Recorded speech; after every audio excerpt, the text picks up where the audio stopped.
पुढची बातमी पाहूयात। मी मुख्यमंत्री पदाच्या शर्यतीत नाही असं अजित पवारांनी एका इंग्रजी दैनिकाला दिलेल्या मुलाखतीमध्ये सांगितलंय।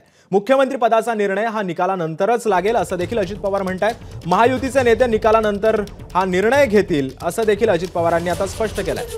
त्यामुळे अजित पवारांकडून विलासराव देशमुखांच्या कारकिर्दीचंही यावेळी कौतुक करण्यात आलंय।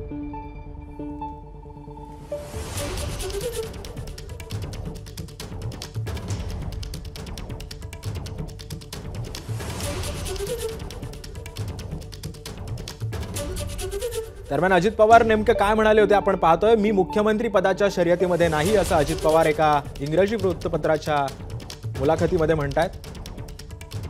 तर निकालानंतर मुख्यमंत्री पदाचा निर्णय होईल असं देखील अजितदादा म्हणतात।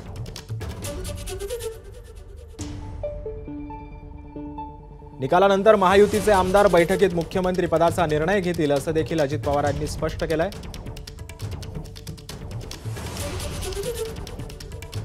विलासराव देशमुख सर्वोत्कृष्ट मुख्यमंत्री होते असं देखील अजित पवार म्हणतात। त्यांनी आघाडी सरकार योग्यरित्या चालवलं असं देखील अजित पवारांनी स्पष्ट केलंय।